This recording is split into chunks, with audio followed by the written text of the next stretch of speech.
Hello,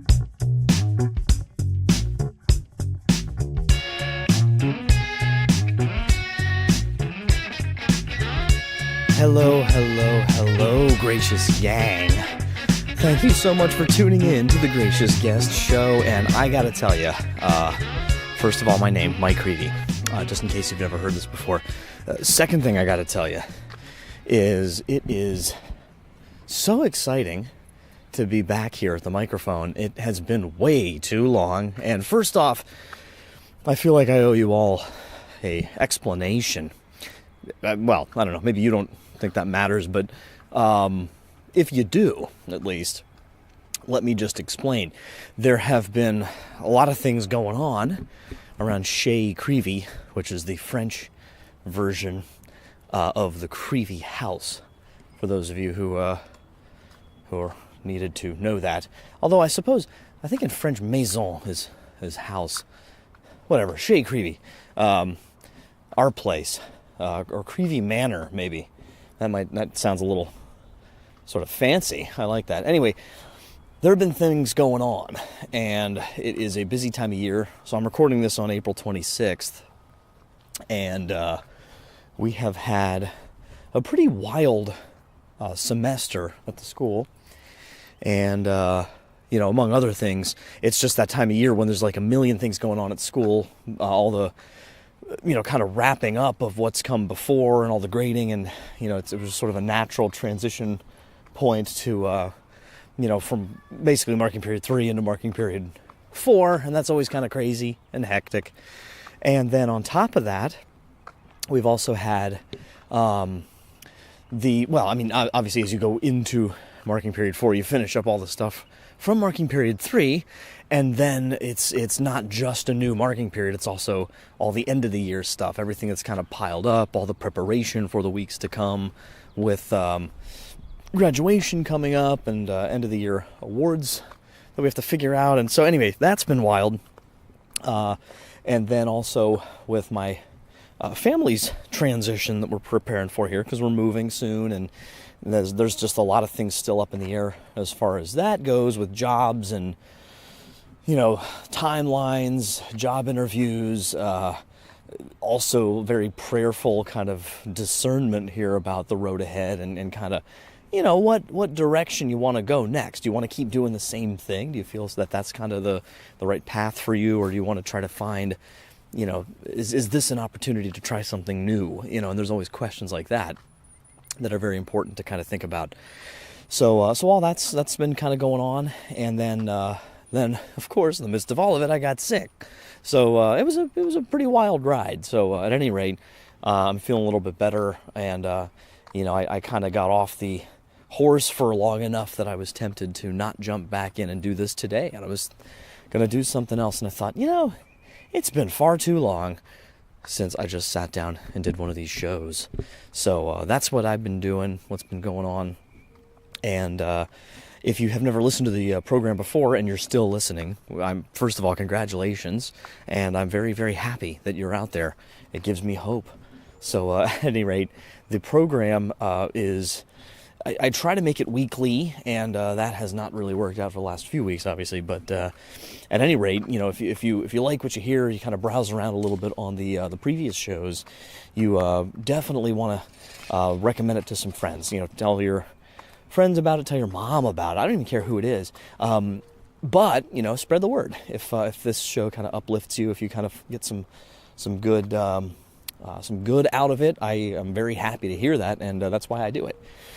So this is just an opportunity to kind of think about the things in life that sometimes we maybe let pass us by, or we get so caught up in some of those busy things, like I did for the last few weeks, for example, that, we don't maybe do the best job at kind of pressing pause for a little bit, stepping back and being more appreciative, especially when there's so much awful stuff going on, in the world. It's not hard to find negativity. It's not hard to find danger. It's not hard to find death, destruction, all those really miserable things, and they're realities, like they're really there. So we don't just want to ignore them or try to sort of kind of push them away and think that they're going to be gone. We have to face those things. And I would actually argue that the reason or the sort of theme of this show, of this podcast, namely wonder and awe, and trying to learn how to, find those doorways to those things, and to be more appreciative of those things.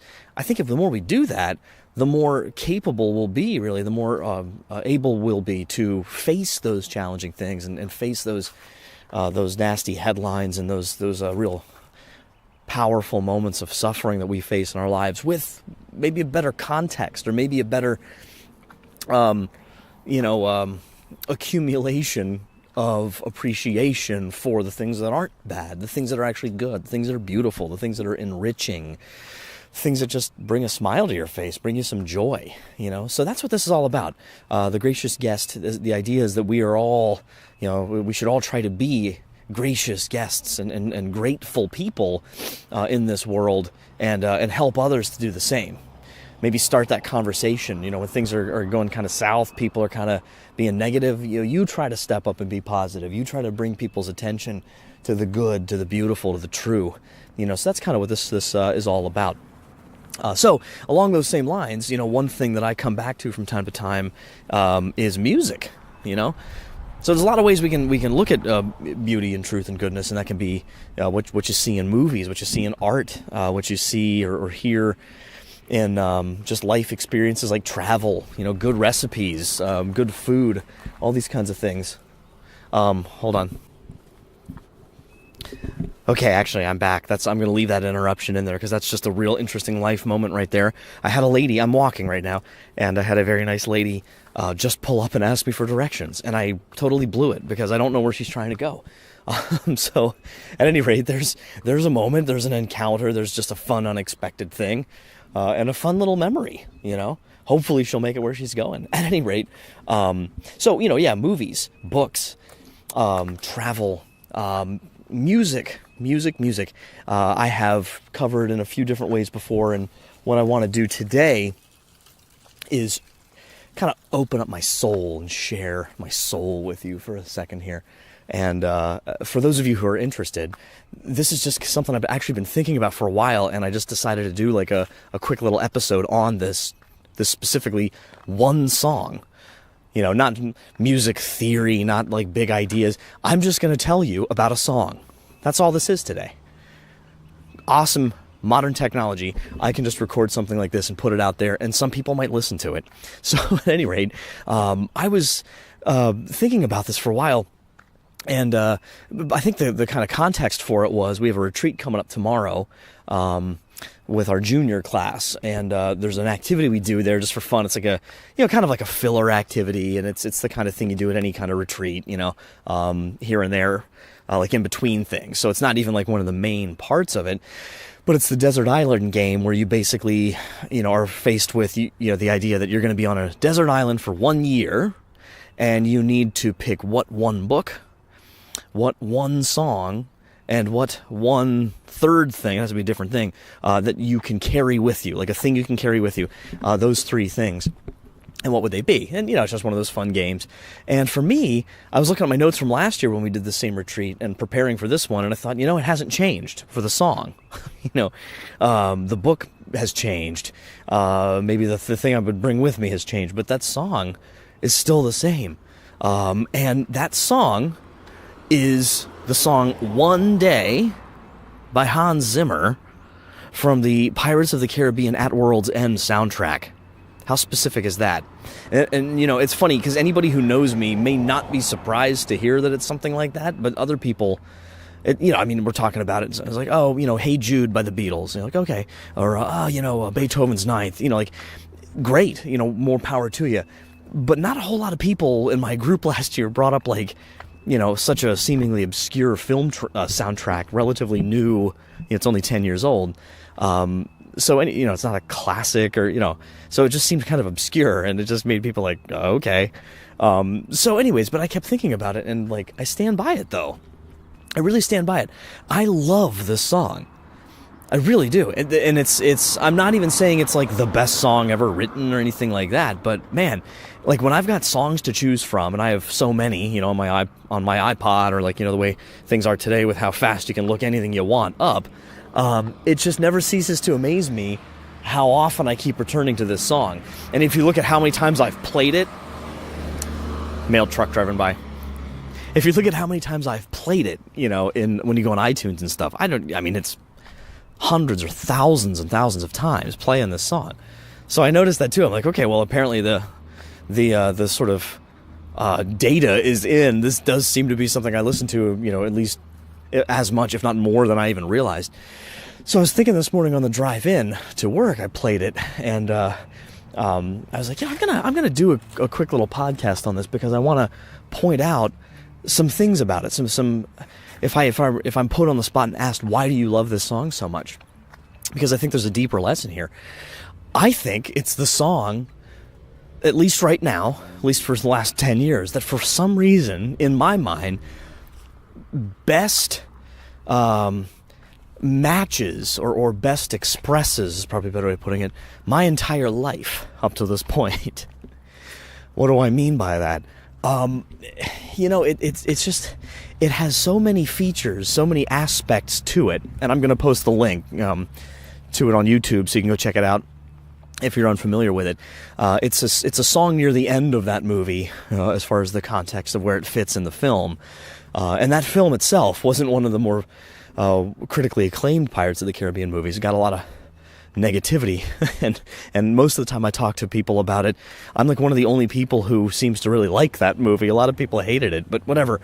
That aside, the song itself, and again, it's just called One Day, and by Hans Zimmer, the renowned film composer. He's my favorite film composer, first of all. So I think that's probably why I paid attention at first to it, or why it really kind of stuck with me maybe when that came out in 2007. But I remember even back in 2008, like within a year of it, like I was listening to that song a lot on my deployment when I was in Iraq. I've listened to it in the car. I've listened to it while working. I've listened to it when I just want to think, and in all sorts of different contexts. And what I noticed, just a couple things about it, and I would love, honestly, I would love to talk to Hans Zimmer and see what he has to say about that song and writing it and kind of what went into it. But for me, it's got so much kind of tension. There's a lot of tension in it, and not in like a bad way. It feels like it's an honest piece of music, in that it kind of communicates a lot of different things when I listen to it, and what it kind of brings up in me, in my heart, my mind, kind of in my in my soul. I feel like it communicates a gravity, if you want to call it that.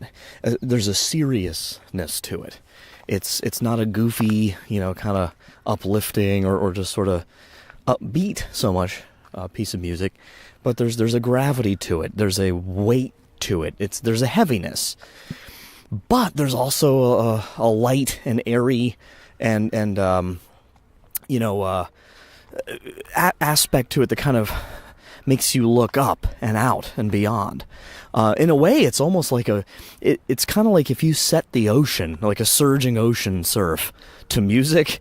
I think that could be one way of expressing it, which is, probably part of the way he wrote it, because it has to do with a movie where there's a lot of ocean imagery and a lot of, the intensity of the sea, and the scene that it plays in, they're at sea, and then they're on the shore and all this kind of stuff. So that's definitely, like, that fits, so that's probably no mistake. But it's like ocean waves. There's peaks, there's valleys, there's ups and downs. There's a lot of really just brilliant, very well articulated, patterns all throughout the song from beginning to end of that kind of up and down, kind of feel, which, hey, life is like that, right? You have those dark moments, but what gets you through those dark moments, those scary moments, those moments of gravity, those moments when you feel like you've hit the bottom, maybe you haven't, though, because maybe you're going to be risen up, too. Maybe there's another direction. Maybe there's something to balance that out, But sometimes you don't know. Sometimes you don't see it. Sometimes you can't expect it. Sometimes, and I think that's another aspect of it too. Maybe it's just associated, with that. Maybe sonically, maybe when we hear that kind of pattern in music, we kind of make that connection. I don't know. So the sort of first third or first half maybe or so of the song is like this very, building kind of triumphalistic, kind of feel. So there's some of that, like the glory, there's almost like a sense of pride. There's a sense of like accomplishment. And in the movie that makes sense, when they play that part.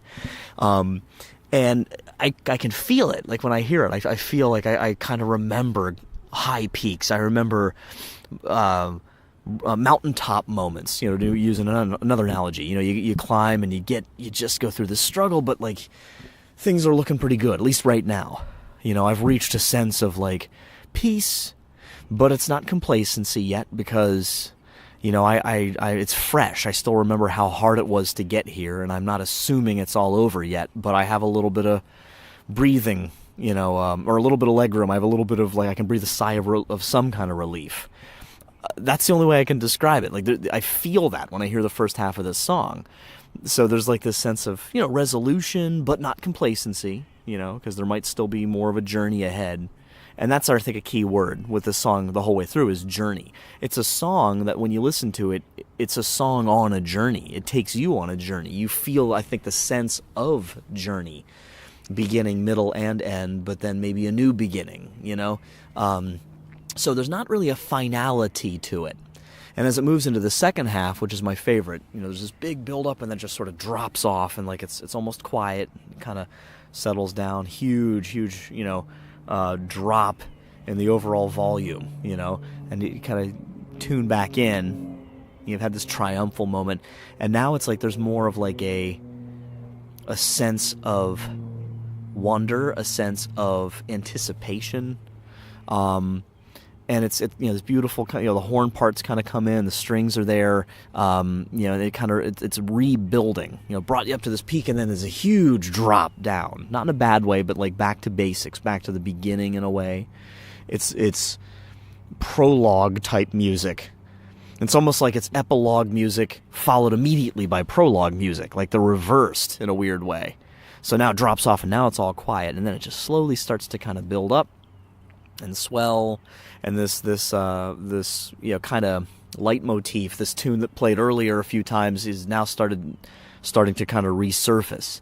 It's rising back up to the top. It's kind of expanding. It's like it makes you want to look out, want to look deep towards the sunset, or the sunrise, maybe on a beach, or off, you're standing on the deck of a ship. Again, that's kind of there. This feeling like, what's out there? What are we being called to next? Like we've just been through all this, but now there's still further to go, And it's also a song that second half really is the main kind of love theme song for the movie as well. So that fits in the film, of course.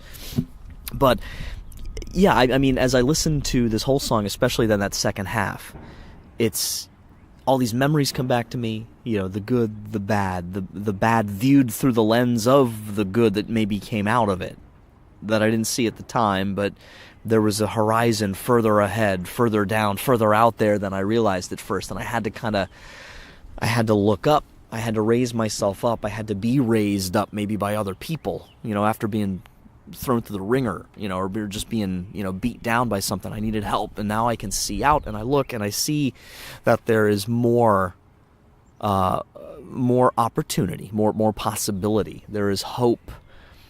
There is love. There is drama. Let's be honest. I'm a pretty dramatic guy. Okay, who else does a podcast about a song from a Pirates of the Caribbean movie? But there's drama. There's hope. There's promise. Not necessarily assurance. So again, not complacency. And the only way I can describe the way the song kind of ends, for me, it builds up to this huge, again, big swell, and it's just you ride this wave, this beautiful, and it's so beautiful. That's the big thing too. It's a beautiful song. So, for my money, so perfectly structured. So, the architecture of it is just masterful, and it just, I get emotional even thinking about it.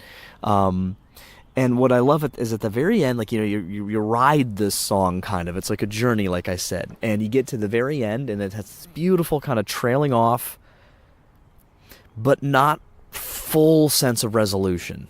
It doesn't leave you hanging like crazy, creepy, like minor chords and stuff, and like you feel like it's off-putting or something, but like kind of cool. No, you feel like the sense of peace at the end of the song, this sense of like, wow, that was great music, But you want more, It leaves you wanting more. It leaves you thinking about, is this really resolved, or is there more to this? Is there another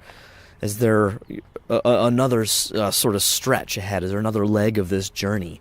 And you're pretty sure there is, So you're filled with a sense of mystery, excitement, anticipation, adventure, all this kind of stuff. And your fear, you might still have some fear, you might still have some doubt, but right now, though, that doesn't conquer the sense of adventure, the sense of mystery, So that's why I love that song, and many, many other things I'm sure I could probably, just if I rambled long enough, trip into. But now you're all going to want to go listen to it. Hopefully you listened this far. But I recommend as soon as you're done here, go over, check out the link, go over there and listen to it. Listen to it a couple times. Come back to it from time to time. See what it does with you. I'd be interested to hear what you have to say about it. If you think I'm totally crazy, you just don't get it, you're like, what's the big deal? Or if you agree, or agree even a little bit, if it does something for you like it has for me, I'd love to hear about it. So again, One Day by Hans Zimmer off the Pirates of the Caribbean at World's End soundtrack from, I think it was 2007. That's going to do it for this episode of the Gracious Guest podcast. And if, like I said at the top of the show, if you are interested in this program, you find it intriguing, or at least some episodes every now and then, again, there's a pretty wide variety on different kinds of things that show up. Please let me know. Send me some feedback. Shoot me an email over at thegraciousguest@gmail.com or on the website, thegraciousguest.org. You can fill out the contact form at the bottom. Get in touch with me that way.